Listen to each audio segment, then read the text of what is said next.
Hi, it's Lee and welcome to the Tesla Economist. What's bigger than the Cybertruck? Well, absolutely nothing in sheer size, at least compared to Tesla's other products. But what other product is a bigger deal to the company? Albeit less shiny, ostentatious, and far less exciting. Yes, this is investing, and not everything always makes sense. The Cybertruck excitement may do a lot more for the stock price than the financials really justify. Just think how easy it is to move the stock price by 10% or so if we actually see Cybertrucks come off the production line and customers take delivery. That would almost be a market capitalization increase of Ford and GM's valuations combined. Okay, not quite, but in the ballpark, just to gain some perspective. However, in my opinion, the Gen 3 products are a far bigger deal to Tesla, by which I mean the company and thus the stock price in the long run, when compared to the Cybertruck. Although the Cybertruck will certainly steal the limelight and be the core focus of any avid Tesla consumer. The most coveted car since, perhaps, ever. Nothing else comes to mind. Perhaps the Model T, although I'm not sure what the suspense was like back then. Yes, so many Tesla fans are beyond excited that this car will finally hit the production line. Even if they're far down on the waiting list, they care very little about some boring compact, especially in the US, where the best-selling vehicles are pickup trucks, and compacts tend to be a lot rarer than the likes of Europe. And the US will be the home of the Cybertruck. Elon has mentioned they may make a smaller version for other markets too, but in my opinion, I think Tesla are looking more to the future now. Cybertruck was great, but Tesla need to think how to make models in the millions and millions that are a lot easier and quicker to make to get the numbers out there. Remember, the biggest deal for Tesla is obviously software as a service, kind of like Microsoft. But Microsoft software was still useless to anyone if they didn't own a computer or the hardware. Just like FSD is irrelevant to anyone who doesn't have a Tesla or Tesla-capable FSD vehicle, as hopefully soon Ford and GM will acknowledge they need to piggyback on Tesla's software as well as their chargers.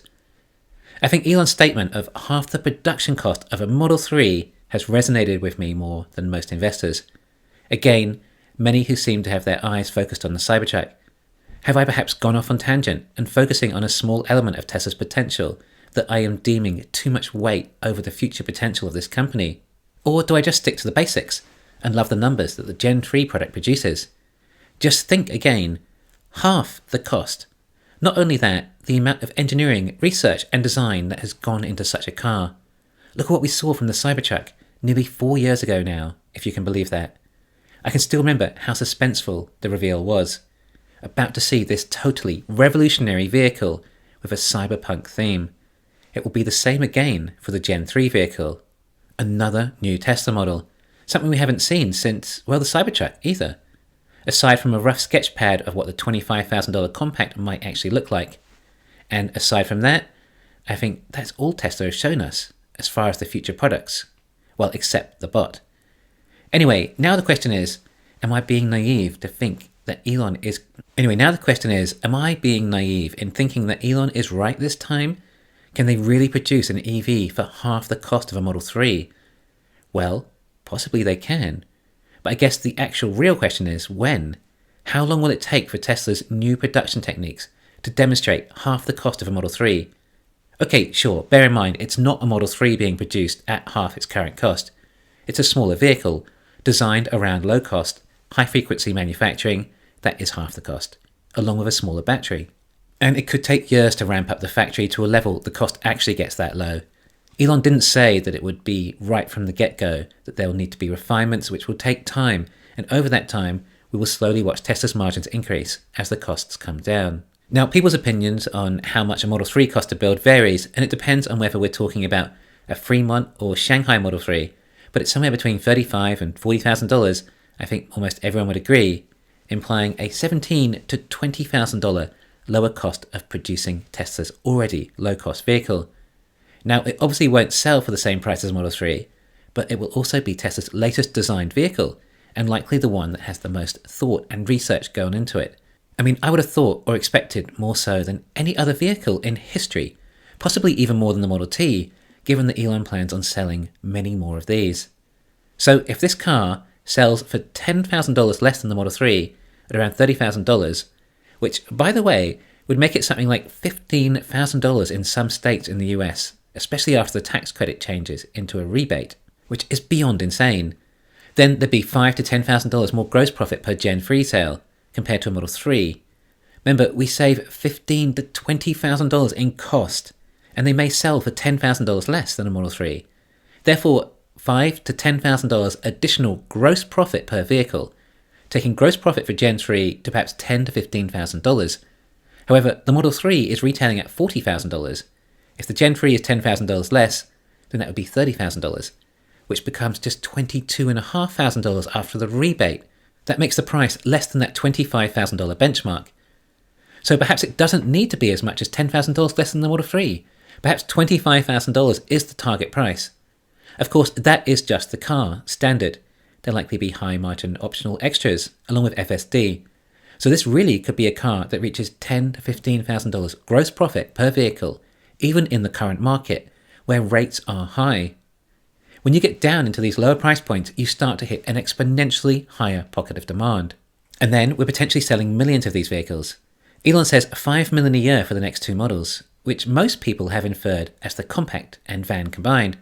But Model Y alone could get to 2 million once the factory's ramped. So I think many of us are expecting higher numbers for the low-cost Tesla.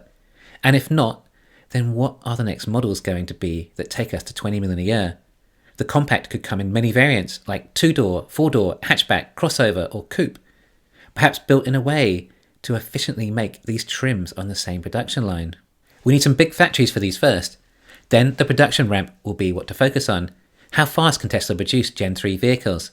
And then we should get a teardown fairly early on to find out just how much they are indeed likely costing to build, or can potentially get to. And alright, it may take a couple of years on the production line to refine. I mean, look at how Shanghai ramped. It started producing Model Ys at the end of 2019. It wasn't until 3 years later until it was at its full capacity.